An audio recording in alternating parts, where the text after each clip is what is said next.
15वां परिच्छेद। यशोधरा ने अपना कथन पूरा किया। उसने अपने चलने का प्रबंध कर लिया। दूसरे दिन सब लोगों ने काशी को प्रस्थान किया। उस समय संध्या हो गई थी। ग्रीष्म ऋतु की रात सुहावनी होती, पर बीजगुप्त के लिए रात सुहावनी न थी। चतुर्दशी का चांद पूरब दिशा के क्षितिज पर चल रहा था और बीजगुप्त के हृदय में एक ज्वाला जल रही थी। दास और दासियों के झुंड मशाल हाथों में लिए हुए साथ थे। मशाल के उन शोलों में बीजगुप्त ने अपने हृदय में जलते हुए शोलों का प्रतिबिंब देखा। वह मौन था। बीजगुप्त के रथ पर बीजगुप्त था और श्वेतांग भी। मृत्युंजय के साथ यशोधरा थी। आधी रात बीत चुकी थी। चांदनी छिटक रही थी।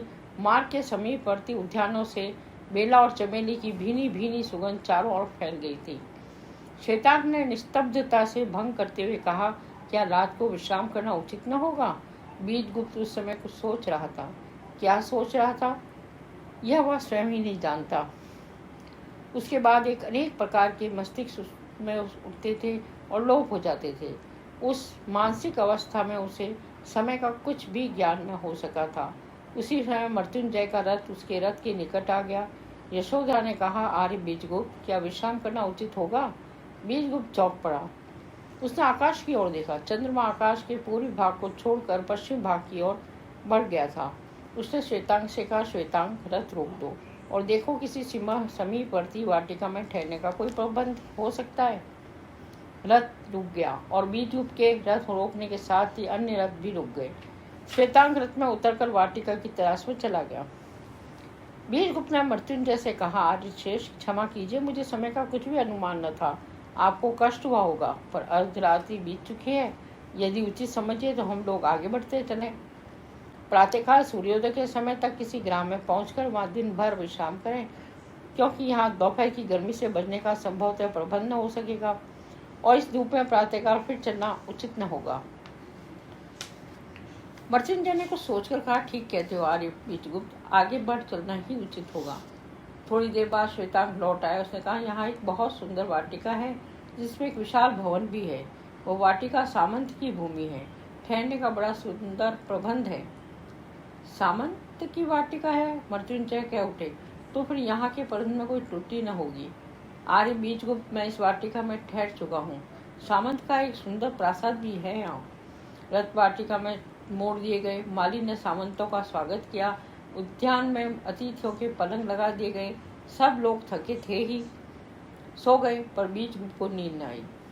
बीजगुप्त कहाँ जा रहा था, क्यों जा रहा था? इन प्रश्नों ने उसके मस्तिष्क को चक्कर में डाल रखा था। वो काशी जा रहा था शांति पाने के लिए, अपनी मानसिक पीड़ा को दूर करने के लिए, अपने कर्तव्य से च्युत न होने के लिए। वह पाटलिपुत्र छोड़ गया था यशोधरा से दूर रहने के लिए, चित्रलेखा ने दूर हटने के लिए, पर यशोधरा से वह दूर न हट सका। यशोधरा उसके निकट आ गई, शायद उससे भी निकट होते हुए भी नहीं आवे। असंभव। बीजगुप्त किंचित जोर से कह उठा। बीजगुप्त यशोधरा से प्रेम न कर सका। उसकी दृष्टि के आगे से यशोधरा हट गई। चित्रलेखा आई। चित्रलेखा कौन थी? उसके जीवन से चित्रलेखा का क्या संबंध था? चित्रलेखा उसकी प्रेमिका थी, पत्नी थी। वह चित्रलेखा से प्रेम करता था। चित्रलेखा उससे प्रेम करती थी। क्या वह अब भी प्रेम करती थी? शायद हाँ, शायद ना। हाँ, इसीलिए कि उसने बीजगुप्त को छोड़ा था, उसी के हित के लिए। हाँ, इसीलिए कि उसने कुमारगिरी के सामने स्वीकृत किया था। नहीं, इसलिए कि वह बिना उसकी इच्छा के उसके जीवन को भार बनाते हुए चली गई। यही सोचते सोचते बीजगुप्त को कलरव गान सुनाई दिया। पूर्व दिशा में प्रकाश की प्रथम रश्मि अथवा अपना स्वर्णांचल फैलाए हुए प्रातःकालीन पवन से खेलिया कर रही थी और तारे पीले पड़कर एक के बाद एक अपना अस्तित्व मिटाते जा रहे थे। उसने देखा कि उससे थोड़ी दूर पर यशोदा खड़ी हुई बेले की अधखिली कली पर के हिम जल के साथ खेल रही है। बीजगुप्त उठ खड़ा हुआ। नित्य कर्म से निवृत्त होकर वाटिका में सुगंधित तथा शीतल समीर से अपने तप्त हृदय को शांत करने आया। यशोदा के हाथ में फूल थे। उसने बीजगुप्त को बुलाया, आर्य बीजगुप्त, आओ, प्रकृति के इस सुंदर रूप को तो देखो। यहाँ कितना उल्लास है, कितनी शांति और कितना सौंदर्य है।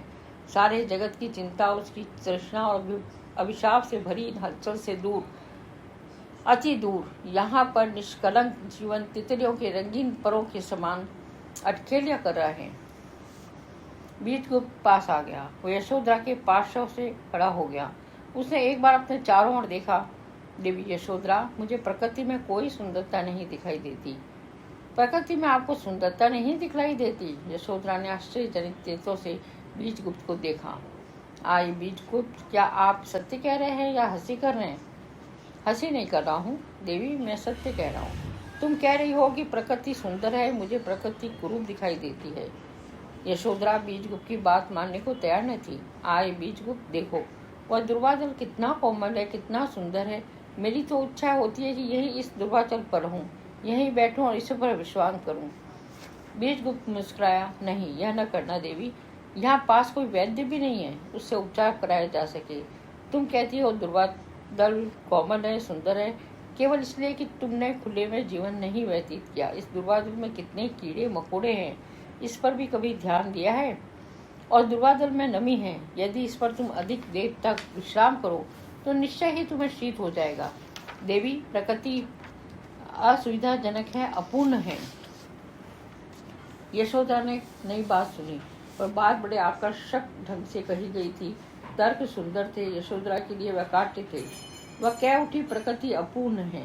हाँ, प्रकृति अपूर्ण है। प्रकृति के अपूर्ण होने के कारण ही मनुष्य ने कृत्रिमता की शरण ली है। दुर्वादल कोमल है, सुंदर है, पर उसमें नमी है, उसमें कीड़े मकोड़े मिलेंगे। इसलिए मनुष्य ने मलमल के गद्दे बनवाए हैं, जिनमें न नमी है न कीड़े मकोड़े हैं, साथ ही जो दुर्वादल से कहीं अधिक कोमल हैं। जाड़े के दिनों में प्रकृति के इन सुंदर स्थानों की कुरूपता देखो। यहाँ कोहरा छाया रहता है, जब इतनी शीतल वायु चलती है कि शरीर कांपने लगता है। गर्मी के दिनों में दोपहर के समय इतनी कड़ी लू चलती है कि शरीर झुलस जाता है। प्रकृति की असुविधाओं से बचने के लिए ही तो मनुष्य ने अपने भवनों का निर्माण किया है। उन भवनों में मनुष्य अपनी उत्तरी हवा को जोड़कर रोककर जाड़ों में अंगीठी से इतना ताप उत्पन्न कर सकता है कि उसे जाड़ा न लगे। इन भावों में जवा से तथा खस की टट्टियों को लगाकर मनुष्य गर्मी में अपनी शीतलता उत्पन्न कर सकता है कि उसे मधुमास का सब अधुमुक्त सुख मिले। प्रकृति मनुष्य की सुविधा नहीं देखती, इसलिए अपूर्ण है। ये पुण्य कितने कोमल है, उसमें कितनी मादक सुगंध है। ये कलरव गायन कितना मधुर है, कितना मन को क्षुब्ध करने वाला है। संगीत है, कोयल के स्वर में कितनी मिठास है और करुणा है। ये पुष्प कोमल है, ठीक है, पर उसमें कांटे भी तो हैं। न जाने कितने छोटे छोटे भुनगे इन फूलों के अंदर घुसे हुए हैं। रही इनकी कोमलता तथा सुगंध की ये क्षणिक, फिर उसकी सुगंध किस बात की? एकांत में यह अपना सौरभ व्यर्थ गंवा देते हैं। और इस कलरव गायन में माधुर्य हो सकता है केवल सौरभ का। यह कलरव गायन इसमें असंयत भाषा न होने के कारण इस भावहीन संगीत की भांति है, जिसमें स्वरों को उतार चढ़ाव नहीं है। इस संगीत में तप्त स्वर एक साथ गूंज उठते हैं।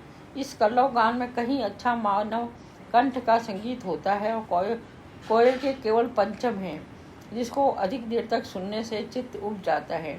कोयल क्या कहती है यह बात नहीं जानता, शायद वो कुछ भी नहीं कहती। यशोधरा चकित हो गई। उसके भवन में एक उद्यान था जहाँ उसने प्रकृति को देखा था। वह प्रकृति की सुंदरता पर मुग्ध थी, पर आज बीजगुप्त के तर्कों पर सुनकर अपने सोचा कि वह कितने भ्रम में थी। आगे एक कृत्रिम प्रपात था। उस प्रपात से दूर हटकर कपोतों के झुंड एक कृत्रिम नहर में नहा रहे थे। यशोधरा उस और बढ़ी, बीजगुप्त उसके साथ हो लिया। मंत्र मुग्ध की भांति यशोधरा उस सौंदर्य के निरख रही थी। उसने धीरे से कहा, ये कपोत कितने सुखी हैं, आपस में किस प्रकार के खेल रहे हैं। इसमें ईर्ष्या, घृणा, दुष्टता तथा अन्य अवगुण जो मनुष्य के पाए जाते हैं नहीं है। जी चाहता है कि मेरे भी पंख होते और मैं कपोती होती। बालिका की सरलता पर बीजगुप्त हंस पड़ा। देवी यशोधरा, मैं तुम्हें विश्वास दिलाता हूँ कि यदि तुम कपोती होती तो मनुष्य बनना चाहती। तुम समझती हो कि कपोती सुखी है, निश्चिंत है, उसके शत्रु नहीं है। यह तुम्हारा भ्रम है। अभिलाषा के पूर्ण होने को सुख कहते हैं, अभिलाषा के पूर्ण न होने को दुख कहते हैं। क्या तुम जानती हो कि इन कपोतों को सब अभिलाषाएं पूर्ण हो जाती है? प्रश्न तो यह है कि क्या इनकी अभिलाषाएं होती भी है? मनुष्य पशुओं तथा पक्षियों से श्रेष्ठ इसलिए है कि उसकी अभिलाषाएं होती है और वह अभिलाषा को पूर्ण करके सुखी होता है। मनुष्य करता है, पैदा होकर अकर्मण्यता का जीवन व्यतीत करके मन जाने के लिए नहीं बनाया गया है, वो बनाया गया है कर्म करने के लिए। पशु और पक्षी भोजन के लिए किस बुरी तरह से झगड़ते हैं, फिर भी याद रखना, मनुष्य को अपने भोजन के लिए परिश्रम करना पड़ता है। वह हल चलाता है और हर अन्न उत्पन्न करता है। पर पशु और पक्षी प्रकृति के पदार्थों पर रहते हैं।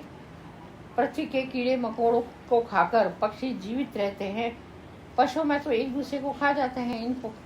इन कपोतों के शत्रुबाज जब इन पर झपटते हैं तब इनकी दशा देखो। इन्हें कितनी चंगता रहती है, ये कितने विवश हैं। यशोधरा आश्चर्य से बीजगुप्त को देख रही थी। बीजगुप्त ने कुछ रुककर कहा, देवी यशोधरा, तुम समझती होगी कि प्राकृतिक वातावरण में रहने वाले मनुष्य सुखी है, पर एक बात याद रखना, मनुष्य अपनी स्थिति में कभी संतुष्ट नहीं रहता। तुम राजप्रसाद में पली हो, राजप्रसाद में तुम्हें कोई रुचि नहीं, उसकी सुंदरता तथा उसकी सार्थकता के प्रति तुम उदासीन हो। उदासीन ही नहीं, कभी कभी तुम्हारी उस वातावरण को छोड़ने की इच्छा भी होती होगी। तुम इस प्रकृति के निकटस्थ झोपड़ियों से सुख देखती होगी। तुम ग्रामों में खुली हवा में पशुओं के साथ प्रकृति में क्रीड़ा करने की सुखद कल्पना के वशीभूत हो जाती होगी। ठीक है, स्वाभाविक है, पर जरा इन ग्रामवासियों से तो पूछो। ये लोग यही कहेंगे कि जो सुख है वह महलों में है, दास दासियों से घिरे रहने में है। फिर हमारे ये प्रपितामह जिन्होंने ये महल बनवाए हैं, कभी ग्रामवासी रहे होंगे ही। उन्होंने ग्राम छोड़कर नगर क्यों बनाए? इसीलिए कि प्रकृति की कुरूपता को तथा उसकी असुविधाओं को अपने कृत्रिमता से दूर करना उचित समझा। यह वाटिका जिस पर तुम मोहित हो रही हो स्वयं कृत्रिम है।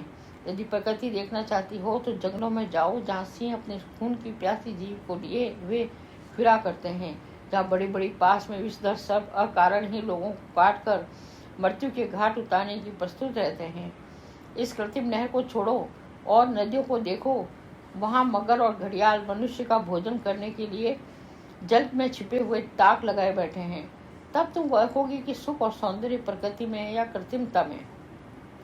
बीजगुप्त अपनी बात कह रहा था और यशोदा आश्चर्य से उसके मुख की ओर देख रही थी। अभी तक वो बीजगुप्त को केवल एक चरित्रवान व्यक्ति ही समझती थी। आज उसे मालूम हुआ कि बीजगुप्त तो उच्च चरित्र के साथ उच्च कोटि का मस्तिष्क भी है। बीजगुप्त की विद्वता से, उसकी भौतिकता, उसकी मौलिकता से और उसके तर्कों में से चकित हो गई। उसे ऐसा प्रतीत हुआ कि बीजगुप्त के प्रति उसकी श्रद्धा भक्ति में परिणित होती जा रही है। उसने कुछ देर तक मौन रहकर कहा, आर्य बीजगुप्त, दृष्टता के लिए क्षमा कीजिए। एक प्रश्न है, आपने यह सब कहाँ और कब देखा, कब पढ़ा? प्रश्न वास्तव में अनुचित था, पर बीजगुप्त ने उस पर ध्यान न दिया। देवी यशोधरा, संसार की पाठशाला में अनुभव की शिक्षा प्रणाली से परिस्थितियों ने मुझे सब पढ़ाया है, और जब जलपान का समय हो गया है, क्या चलना उचित न होगा? इतना कहकर बीजगुप्त भवन की ओर मुड़ा। यशोदा भी मुड़ी और बीजगुप्त के साथ पर लौटी। बीजगुप्त प्रसन्न था, वह उसके मुख में स्पष्ट था। यशोधरा ने पूछा, अरे बीजगुप्त, आज अन्य मनस्य क्यों हो? क्या दुखी है? इस दुख का कारण क्या आप बतला सकते हैं? एक ठंडी सांस लेकर बीजगुप्त ने कहा, हाँ देवी यशोधरा, मैं दुखी हूँ, पर मेरे दुख का कारण सुनकर क्या करोगी? तुम्हारा उस कारण को न जानना ही उचित है। क्या यह कारण गुप्त है? नहीं, मेरे जीवन की कोई बात गुप्त नहीं है। गुप्त हुए बातें रखी जाती है जो अनुचित होती है।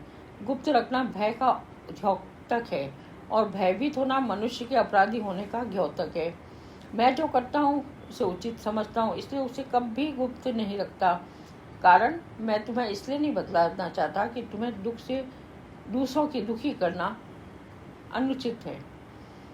यशोदा चुप हो गई। उसने अनुभव किया कि वह इस विषय पर बातें छेड़कर बीजगुप्त को अधिक दुखित बना रही है। इस समय वह दोनों भवन तक पहुंच गए थे। आर्य श्रेष्ठ मृत्युंजय तथा श्वेतांग इन लोगों की प्रतीक्षा कर रहे थे। जलपान का प्रबंध हो गया था। यशोदा दौड़कर मृत्युंजय के गले से लिपट गई। पिताजी, आज बीजगुप्त ने मुझे ऐसी बातें बताई जिनसे मेरी आंखें खुल गई। मेरी पुरानी धारणाओं को इन्होंने बिल्कुल निर्मूल साबित कर दिया। आर्य बीजगुप्त बहुत बड़े विद्वान है, और मुझे आज मालूम हुआ। उस समय यशोधरा बीजगुप्त की ओर देख रही थी। यशोधरा ने श्वेतांग की ओर दृष्टि डाली। श्वेतांग का मुख पीला था। ऐसा मालूम होता था कि श्वेतांग पीड़ित है। यशोधरा ने श्वेतांग का हाथ पकड़कर कहा, आर्य श्वेतांग, क्या तुम अस्वस्थ हो? इतना कहकर यशोधरा श्वेतांग की नाड़ी की परीक्षा करने लगी। नहीं, तुम्हें जड़ तो नहीं है, फिर तुम्हारा मुख इतना पीला क्यों है? श्वेतांग संभवतः ठीक तरह से विश्राम न कर सकने के कारण थक गया है, बीजगुप्त ने कहा। श्वेतांग तुम दोपहर भर सो लो। यशोदा श्वेतांग का हाथ पकड़े खड़ी थी और श्वेतांग के मुख का पीलापन धीरे धीरे लोप होता जा रहा था। उसने कहा, नहीं, मैं अस्वस्थ नहीं हूँ, थोड़ा थक गया हूँ, विश्राम से ठीक हो जाऊंगा। जलपान करने के बाद बीजगुप्त ने श्वेतांगी से कहा, मैं बहुत थका हूँ, इस समय मैं शयन करूँगा। जिस समय भोजन तैयार होता है उस समय तुम मुझको जगा देना और तुम आर्य मृत्युंजय के साथ बैठो। बस ऐसा न समझे कि हम लोग उनकी कोई परवाह नहीं करते। मृत्युंजय तथा यशोधरा के साथ बैठकर श्वेतांग बातें करता रहा। यशोधरा ने प्रातःकाल की प्रकृति के विषय की बातचीत सुनाई। मृत्युंजय बीजगुप्त के तर्कों को सुनकर आश्चर्यचकित हो गया। फिर उन्होंने कहा, श्वेतांग, आर्य बीजगुप्त कुछ अस्वस्थ से दिखाई देते हैं। श्वेतांग ने उत्तर देने से पहले ही यशोधरा से कहा, हाँ, मेरा भी ऐसा अनुमान है और आर्य बीजगुप्त से मैंने पूछा भी। उन्होंने स्वीकार कर लिया है कि वह दुखी है, पर जब मैंने पूछा तो उन्होंने कहा कि वे कारण न बतलाएंगे। इस बार यशोदा की दृष्टि श्वेतांग की ओर थी। मृत्युंजय ने कहा, बहुत सी बातें ऐसी होती है जो गुप्त होती है। संभवतः यद्यपि मनुष्य में गुप्त भेदों का होना उनकी दूषित प्रवृत्ति का द्योतक है। मनुष्य अपनी बातें गुप्त इसलिए रखता है कि वह भय खाता है कि कहीं समाज यदि उन लोगों को जान न जाए तो उसकी समालोचना न करे या उसको बुरा न कहे। फिर भी मैं उनका इतना कह सकती हूँ कि बीजगुप्त के दुख का कारण गुप्त नहीं है, उन्होंने मुझसे स्वयं ये कहा था। और शायद ये परिभाषा भी कि मनुष्य में गुप्त भेदों का होना उसकी कुत्सित प्रवृत्ति का द्योतक है, आर्य बीजगुप्त की है। श्वेतांग ने व्यंग्यात्मक हंसी हंसते हुए कहा, नहीं, समर्थ के लिए उसमें गलती नहीं। जो व्यक्ति समाज को ठुकरा कर जीवित रह सकता है उसके लिए सिद्धांत सर्वथा उचित है, पर संसार समर्थ नहीं है। मुझे ही ले लो, मैं आर्य बीजगुप्त का सेवक हूँ, उनकी आज्ञा ही मेरी इच्छा है, मेरा कर्तव्य है। मुझ में भी व्यक्तित्व है, पर वह व्यक्तित्व किस काम का? मैं पराधीन हूँ। कभी विरोध की स्वाभाविक आग मेरे उर को प्रज्वलित कर देती है। उस समय उस विरोध की आग को प्रकट करके कलह उत्पन्न कर लेना उचित होगा, या उस आग को दबाकर कर्तव्यरत हो जाना उचित होगा। इसका उत्तर स्पष्ट है। मृत्युंजय ने कहा, वत्स श्वेतांग, तुम्हारा यह विरोध अनुचित है और इसलिए उसको गुप्त रखना उचित होगा। यशोदा ने धीरे से कहा, तुम्हारा यह विरोध उचित है आर्य श्वेतांग, मुझे तुम्हारी इस अवस्था पर दुख है। श्वेतांग ने यशोधरा की आंखों में सहानुभूति मिश्रित प्रेम की एक आभा देखी।